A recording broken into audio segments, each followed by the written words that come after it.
이거겠죠? 예, 방금 소개받은 강원대학교 재직원과 유정룡입니다. 예, 마지막까지 남아주신 장례 참석자 여러분 감사드리고요. 신속히 끝내서 얼른 귀가하실 수 있도록 최선을 다하겠습니다.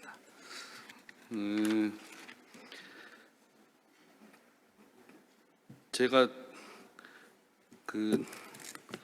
압축적으로 열심히 수강해가지고 몇 가지 질문을 준비해봤습니다. 저 먼저 한국해양과학기술원의 심원준 박사님께 질문을 좀 드리고자 합니다. 아까 말씀하신 것처럼 바다의 플로트로 쓰는 폴리스타이렌, 익스펜디드 폴리스타이렌을 다른 재질로 바꾸는데 10년 걸리셨다고 하셨거든요. 그러니까 정책의 변화가 굉장히 느린 거죠, 그죠?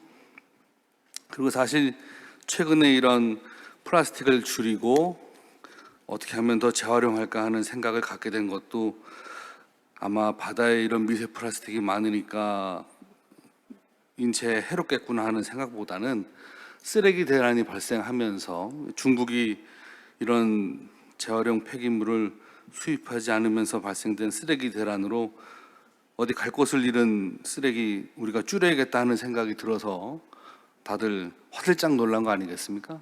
그래서 제가 생각을 해봤는데 말씀하신 대로 지금도 일주일에 신용카드 한 장 정도씩 계속 미세 플라스틱을 섭취하고 있잖아요.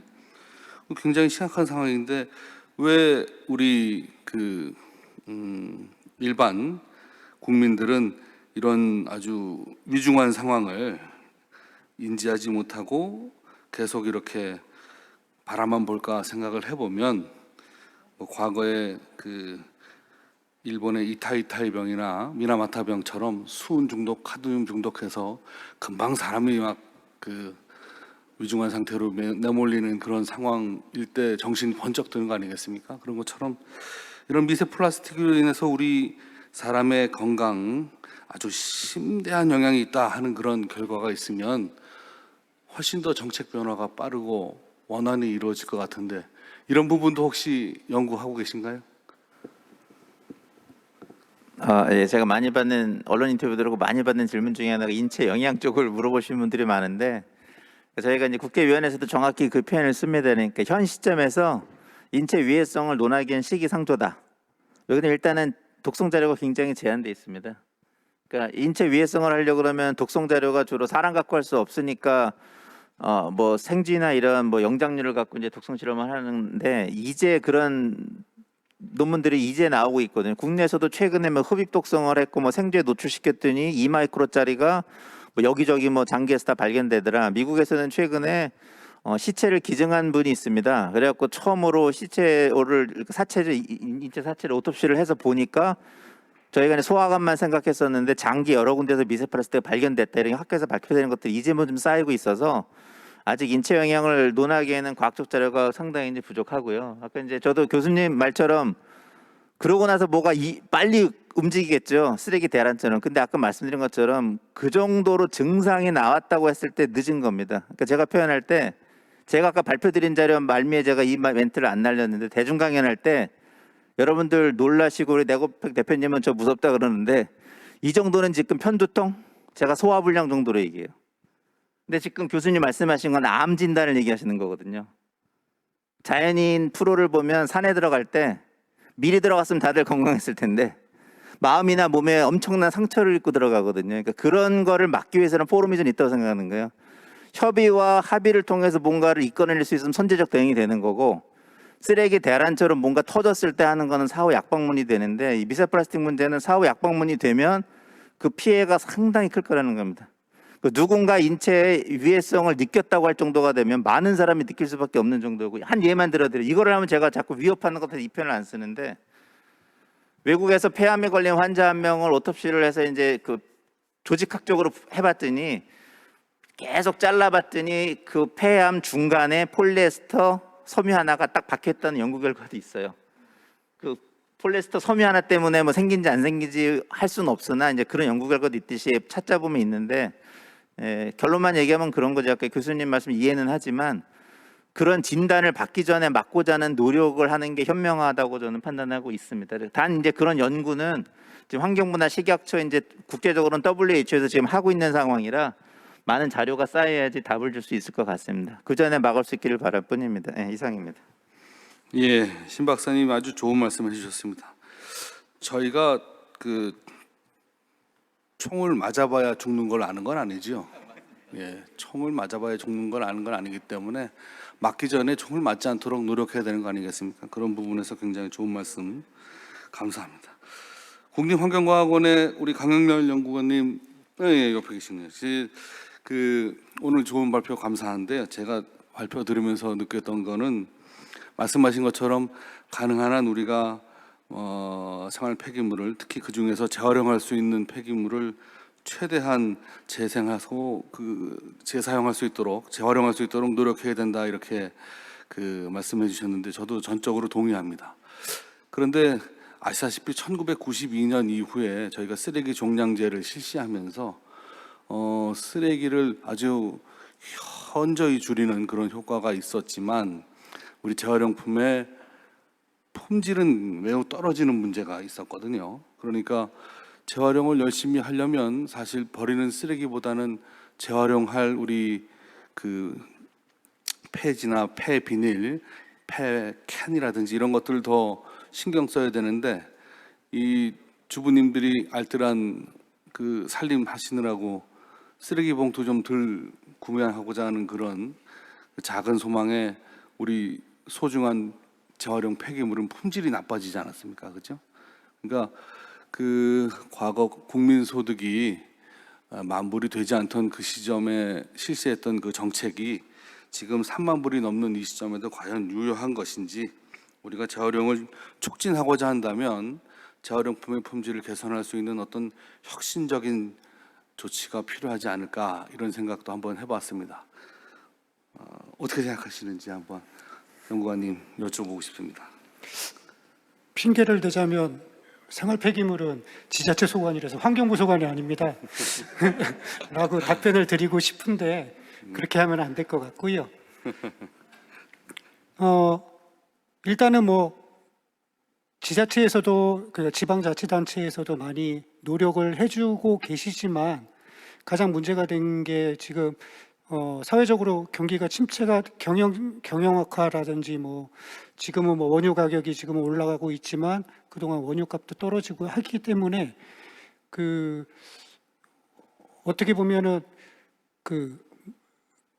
폐기물 재활용 업자라든지 폐기물 처리하시는 분들에 대해서 어떤 경영적인 이익이 많이 없었던 것 같습니다. 그렇기 때문에 서로 안 하시려고 했고 그렇기 때문에 거부가 됐고 했지만 지금은 어떻게 보면은 이제 폐기물 발생지 처리 원칙이라고 해서 이제는 광역 단위로 해서 폐기물이 이동하지 못하도록 일단은 환경부에서 제어 장치를 만들어 놨고 그렇기 때문에 폐기물 발생지에서 어떻게든 폐기물을 모두 처리하셔야 되기 때문에 그런 부분에 대해서는 세부적인 방법은 지자체에 저희가 숙제를 남겨드리긴 했지만 일단은 어떻게든 소각이나 재활용이 덜 되고 재활용을 할 수 있도록 저희도 많은 노력을 하고 있습니다. 그래서 향후에는 조금 더 재활용이 좀 잘 되지 않을까. 그리고 지금 오늘 포럼에도 그랬지만 이제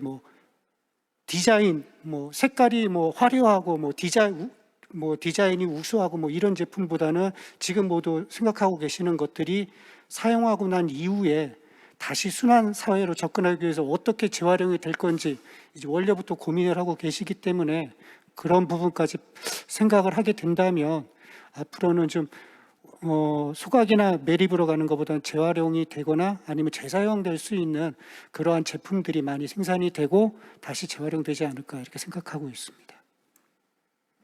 예, 말씀하신 것처럼 제품의 초기 개발 디자인 단계에서부터 재활용을 고려한 상품 설계가 가능하도록 저희가 계속 노력해야 하는 그런 문제이겠죠. 감사합니다. 바이오 패키징 소재 협회 이보용 부회장님께 제가 질문을 한 가지 드리겠습니다. 말씀하신 색깔별 바이오 레드바이오, 그린바이오, 화이트바이오 제가 설명 잘 들었는데요. 그러니까 아버지 부시 말고 아들 부시 때죠. 조지 W 부시 대통령 때 대통령 그런 말씀하셨어요.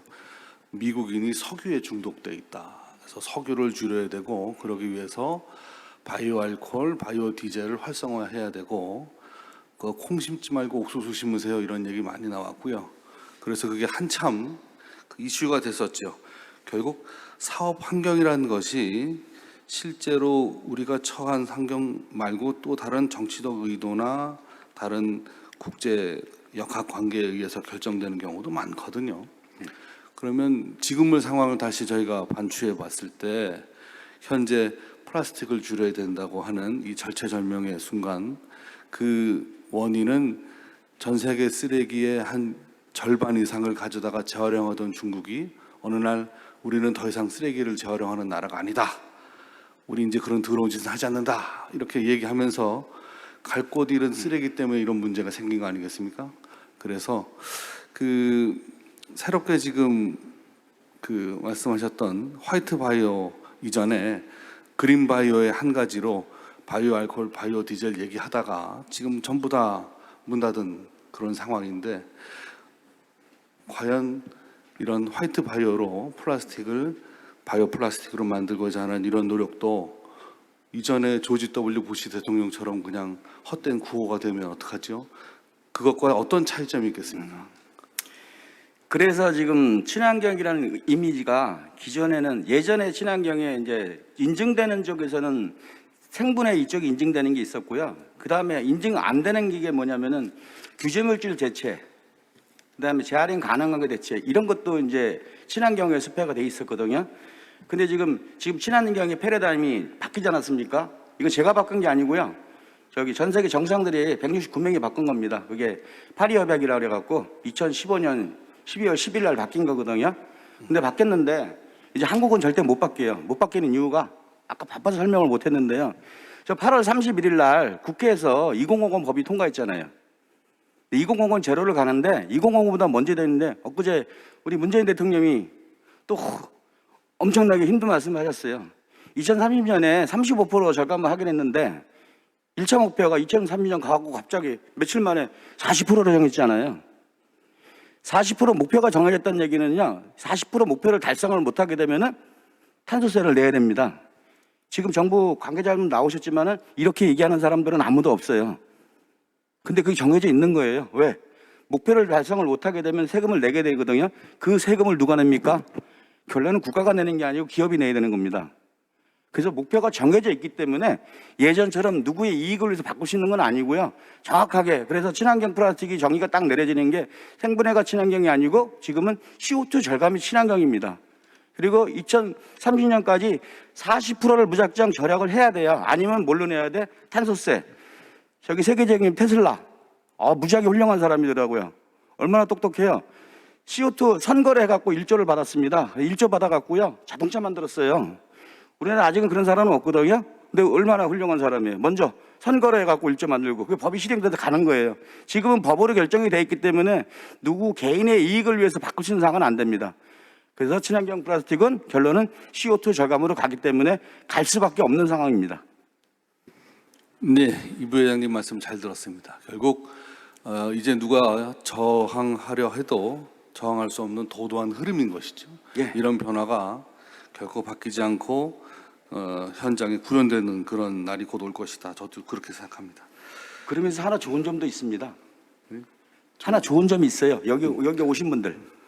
사실은 1950년, 60년대 들어가면서 고문자가 나오면서 플라스틱 사업이 스타트가 됐잖아요. 그래서 플라스틱 사업을 통해서 엄청나게 돈 번 기업들이 많아졌어요. 여기 계시는 SK 있고요. 대한민국 뭐 LG나 호남 롯데케미칼도 있고요. 근데 여기 계신 분들 환경의 미래를 앞을 내다보지 않습니까? 이제 화이트 바이오를 통해서요. 돈 벌 수 있는 기회가 또 한 번 온 거예요. 열심히 하셔갖고 많이 벌어가십시오. 예. 아이고 또 저희 가정 살림까지 걱정해 주시고 감사합니다. 마지막으로 저희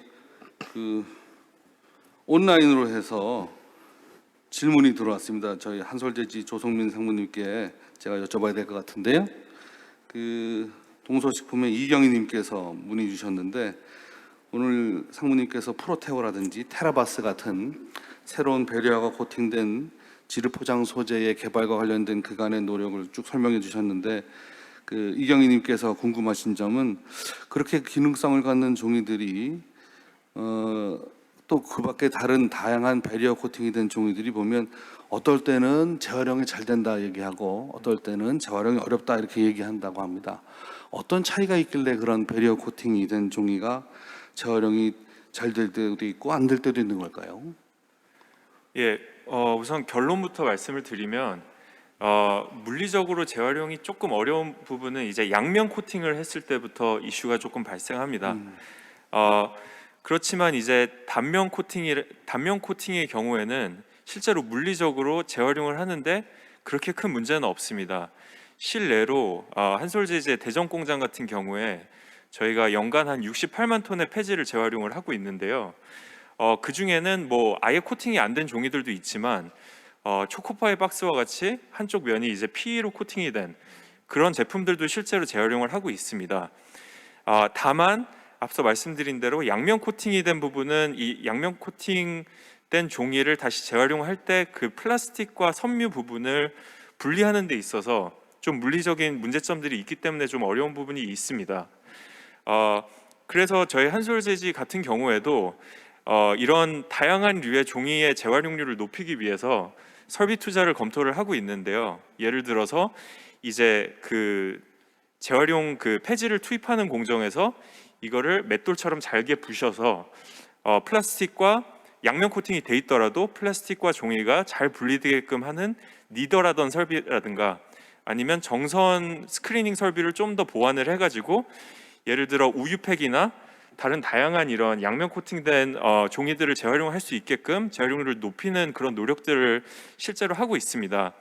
다만 아시겠지만 이게 단면 코팅에 대해서도 굉장히 재활용이 가능하냐 안 가능하냐에 대한 논란이 여전히 많은 이유는 제가 느끼기에는 물리적으로 재활용은 가능합니다만 이제 경제적인 측면에서 이게 아무래도 코팅이 안 된 종이보다 수율이 떨어지는 게 당연하기 때문에 그런 부분에 있어서 제지사나 아니면은 그런 폐지를 컬렉트하는 그런 고지상들이 조금 거부감을 가지는 그런 부분에 있어요. 그럼 경제적인 원인에서 기인하는 게 아닌가 그렇게 좀 생각을 합니다. 그래서 다시 결론으로 말씀을 드리면 양면 코팅된 부분은 일부 좀 물리적으로 어려운 부분이 있지만 뭐 다양한 기술 투자를 통해서 설비 투자를 통해서 일부 보완 가능한 부분이 있고 기본적으로 양면 코팅이 아닌 다른 종이의 경우에는 대부분 재활용이 물리적으로 가능하다 이렇게 설명드릴 수 있겠습니다.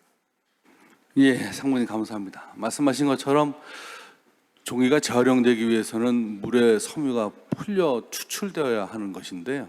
이런 단계가 양면 코팅으로 인해서 지연되면 재활용이 좀 곤란해지는 것이죠. 상무님 말씀처럼 설사 그렇다 하더라도 재활용할 수 있도록 계속 기술 개발을 하고 있지만 또 한 가지 문제는 이게 말이 종이지 비닐이 60%고 섬유가 40%면 종이라고 보기 어렵지 않겠습니까? 그런 것처럼 재활용 수율 측면에서 저희가 봤을 때에도 양면 코팅은 저희가 좀 지양해야 되지 않겠나 하는 생각을 갖게 됩니다. 네, 뭐 다른 그 질문 없으시면 마지막 세션의 패널 토론만 마치고자 합니다. 제가 시간을 좀 줄였죠? 네, 2분 줄였습니다. 감사합니다.